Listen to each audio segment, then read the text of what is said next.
Olá, sejam muito bem-vindos. Hoje a gente vai mergulhar na ciência que, no fundo, impede nossos celulares de derreterem na nossa mão e que faz com que as usinas de energia funcionem do jeito certo. A gente está falando de transferência de calor, a energia térmica em pleno movimento. Já parou para pensar por que o seu notebook parece que vai decolar de tanto que a ventoinha gira quando você está jogando ou trabalhando pesado? Ou por que os videogames mais modernos precisam de sistemas de refrigeração tão robustos? Pois é, a resposta está bem no centro do nosso papo de hoje. Isso não é um defeito de fabricação, é um desafio fundamental da física. Bom, vamos lá. Gerenciar o calor, sabe, não é um problema só dos nossos aparelhos. É um dos desafios de engenharia mais críticos que existem. Isso afeta tudo, desde o desempenho de um supercomputador até a eficiência de uma usina de energia que ilumina cidades inteiras.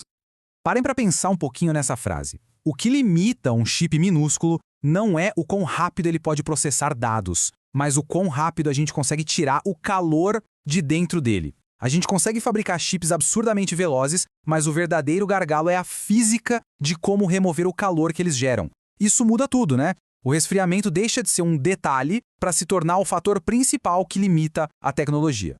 Ok, para a gente conseguir resolver esses problemas de superaquecimento, primeiro a gente precisa entender com o que estamos lidando. Então, qual é a ciência por trás de como o calor se move de um lugar para o outro? Essa aqui é a definição formal, a de livro. Mas, na prática, o que isso significa? Basicamente, o calor não gosta de ficar parado. Se tem um lugar mais quente e um lugar mais frio, a energia térmica vai, invariavelmente, se mover do quente para o frio. Essa viagem, esse trânsito da energia, que a gente chama de transferência de calor.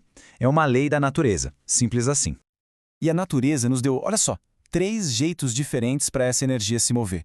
Os engenheiros usam o conhecimento desses 3 modos como se fosse um kit de ferramentas para projetar soluções. Não importa se é para resfriar um processador ou para isolar uma casa do frio. O primeiro modo da nossa caixa de ferramentas é a condução. Pensa nela como a transferência de calor por toque, por contato direto. As moléculas mais quentes, mais energizadas, vibram e batem nas suas vizinhas mais lentas, passando a energia adiante uma a uma. É por isso que o cabo de uma colher de metal esquenta rapidinho quando você a deixa dentro da sopa quente. Em seguida, a gente tem a convecção. Aqui a história é outra. O calor é carregado pelo movimento de um fluido, que pode ser ar ou água, por exemplo. O ar perto da superfície quente esquenta, fica mais leve e sobe. E o que acontece? O ar mais frio desce para ocupar o lugar dele. Esse ciclo cria uma corrente que literalmente carrega o calor para longe da superfície. E, por último, mas de jeito nenhum menos importante, a radiação. Esse modo é especial porque não precisa nem de contato direto nem de um fluido. A energia viaja na forma de ondas eletromagnéticas. É assim que o calor do Sol atravessa o vácuo do espaço e chega aqui para nos aquecer. E é o mesmo calor que a gente sente no rosto quando chega perto de uma fogueira, mesmo sem encostar nela. Então, para resumir de um jeito bem fácil de lembrar, condução é toque, convecção é fluxo e radiação são ondas. O mais interessante é que na maioria dos problemas do mundo real, como resfriar aquele chip de computador, esses 3 modos quase nunca trabalham sozinhos. Eles estão lá, juntos numa combinação bem complexa. Identificar os modos é o primeiro passo, claro, mas para a engenharia só isso não basta. A gente precisa quantificar as coisas, colocar números. A gente precisa saber o quão rápido o calor está se movendo para poder projetar sistemas que consigam controlar esse fluxo. E é exatamente aqui que as equações de taxa entram em cena. Para condução, a gente usa a lei de Fourier. Para convecção, a lei do resfriamento de Newton. E para radiação, a lei de Stefan Boltzmann. Essas são as ferramentas matemáticas que permitem calcular o fluxo de calor e, a partir daí, projetar soluções que realmente funcionam. Agora, vamos esclarecer um ponto que costuma confundir muita gente que estuda o assunto. Qual é, afinal, a diferença entre transferência de calor e termodinâmica? As duas áreas lidam com energia, é verdade, mas elas fazem perguntas bem diferentes. Olha, o ponto crucial é este. A termodinâmica se preocupa com os pontos de partida e de chegada de um processo. Ela diz qual a quantidade total de energia que foi transferida quando um sistema saiu do estado A e chegou no estado B.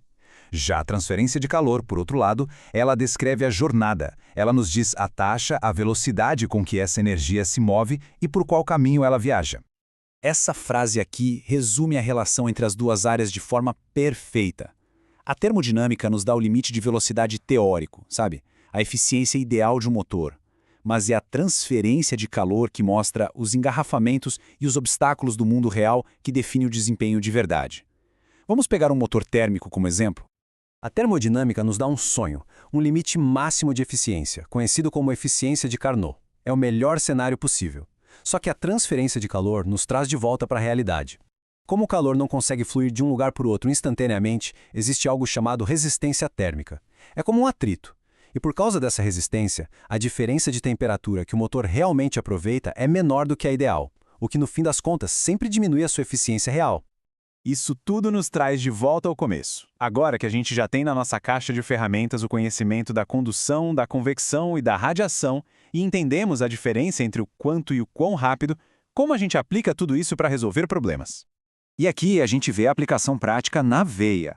Para resfriar aquele chip, os engenheiros projetam um dissipador de calor. Essa peça gerencia a condução, puxando o calor para longe do chip, e também a convecção, passando esse calor para o ar que a ventoinha sopra.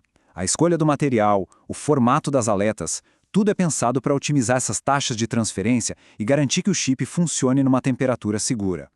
E para a gente fechar, fica uma provocação. As leis que a gente discutiu hoje funcionam perfeitamente para panelas, motores e usinas de energia. Mas e quando a gente está falando de materiais em nanoescala? Onde as distâncias são tão pequenas que se comparam ao espaço que uma molécula percorre antes de bater em outra.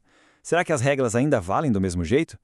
Esse é um dos campos de pesquisa mais fascinantes hoje em dia, abrindo um mundo de novos desafios e possibilidades. Fica aí a reflexão.